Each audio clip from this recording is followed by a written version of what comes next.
تخيل أن تكون في مناسبة اجتماعية أو في سهرة عائلية، ثم يقوم الشخص الجالس أمامك بوضع يده على صدره، ثم يسقط فجأة بلا نبض ولا تنفس ولا أي علامة من علامات الحياة، وأنت تقف أمامه متفرجا وساكنا بلا حرك. تخيل أن يكون هذا أحد أقرب الناس إليك، أحد والديك أو قريبا أو صديقا مقربا.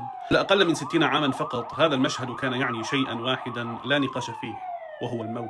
لم يكن هنالك إسعاف فعال، لم تكن هنالك سيارات إسعاف مجهزة كما نعرفها اليوم، ولم يكن الناس يعرفون كيف يتعاملون مع هذه المواقف الصعبة. حتى داخل المستشفى نفسه كان القلب إذا توقف فجأة لم يكن هنالك ما يستطاع فعله. كان الطبيب يقف ينظر إلى ساعته ينتظر، وإذا لم يبدي المريض علامات تدل على وجود الحياة يعلن الوفاة. كان توقف القلب ببساطة يعني نهاية القصة. العالم كان ببساطة عاجزا أمام توقف القلب، لكن هذه القاعدة الصلبة انهارت، ليس بسبب جهاز معقد ولا بسبب جراحة عبقرية، بل بسبب ملاحظة بسيطة داخل مختبر جامعي. من هنا بدأت قصة إجراء طبي أنقذ وما زال ينقذ حياة الملايين من الناس. في خمسينيات القرن الماضي في جامعة جونز هوبكنز في الولايات المتحدة، كان ويليام كوفنهوفن يعمل بهدوء داخل مختبر. لم يكن كوفنهوفن طبيبا ولا جراح قلب، بل كان مهندسا يعمل على تصميم الأجهزة التي تنظم ضربات القلب وتعطي صدمات كهربائية للقلب.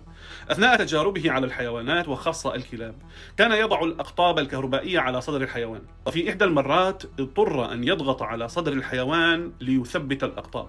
هنا لاحظ شيئا غريبا: مع الضغط بدأ الدم يتحرك والدورة الدموية بدأت تعود، ومع قليل من الضغط على صدر الحيوان لاحظ أن القلب عاد مؤقتا للنبض.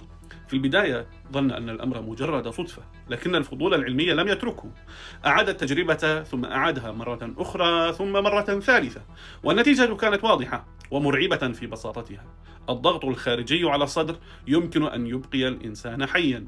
هذه فكرة بسيطة جدا، لكنها كانت ثورية في ذلك الوقت. عندما طرحها على زملائه كانت ردود الفعل ساخرة وقاسية، لكن كوفنهوفن لم ييأس، خصوصا بعد أن انضم إليه الطبيبان هما جيمس جود وغاي نيكربوكر. في عام 1960 نشروا بحثا علميا غير تاريخ الطب إلى الأبد. كان هذا البحث يقول: الضغطات الصدرية الخارجية تنقذ الحياة. قمت بشرح موضوع الإنعاش القلبي الرئوي بالتفصيل على قناتي في اليوتيوب، ولمشاهدة الفيديو بأكمله عليكم بزيارة القناة التي سأضع رابطها في التعليقات.